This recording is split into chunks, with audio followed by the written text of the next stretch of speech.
Wisdom shines in talks with Sri Ramana Maharshi.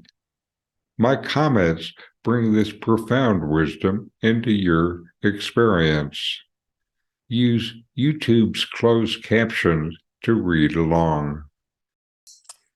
Dialogues in this talk continue about practice and tendencies, the habits that stand in our way.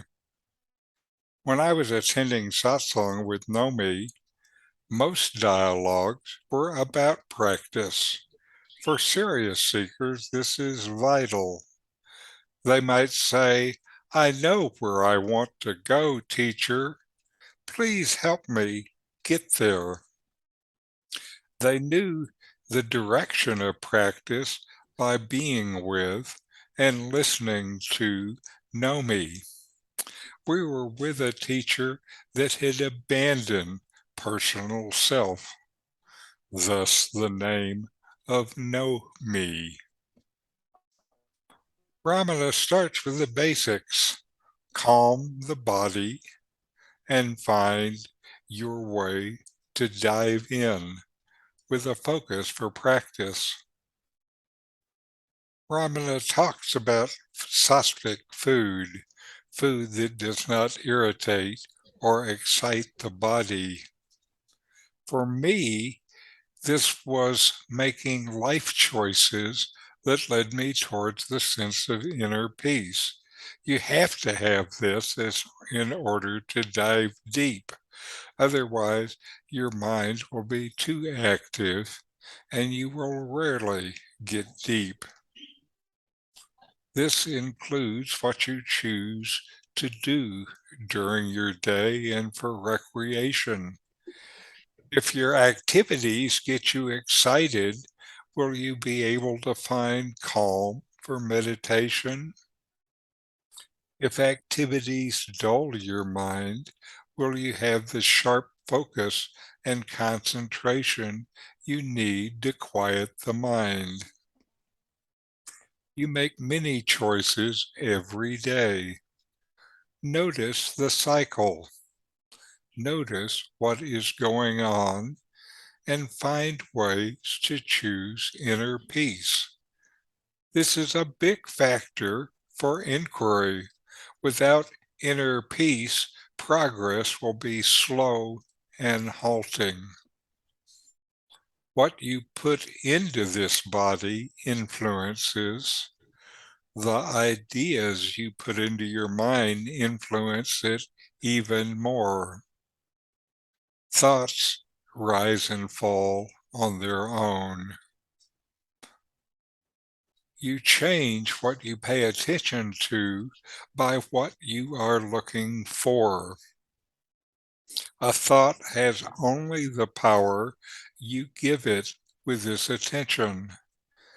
You create a kind of reality for yourself with the thoughts that you pay attention to.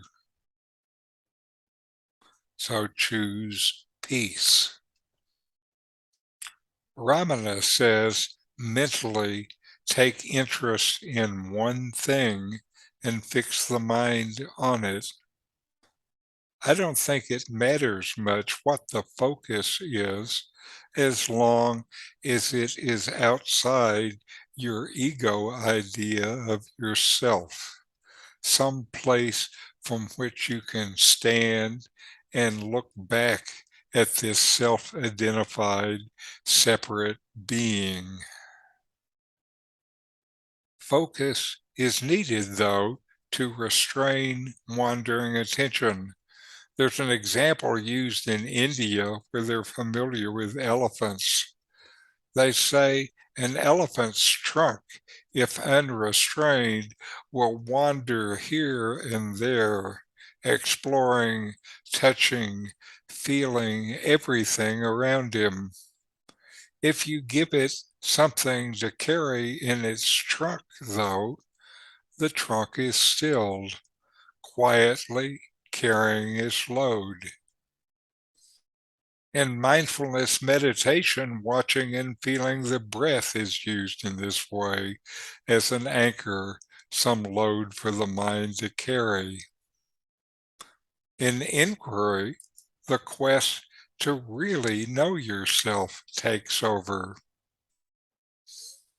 You can also focus on a phrase or sound to trigger the internal investigation, whether aloud or silent. The more internal, though, the greater the power. You can be focused on a higher power or a person, especially one that exemplifies your practice. With this practice, it might be Ramana or Shiva or Nomi.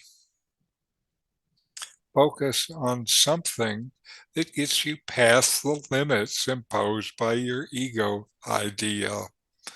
Ego limits are just imagined anyway. Having these limits limit you is like building a fence around yourself and then crying because you can't get out.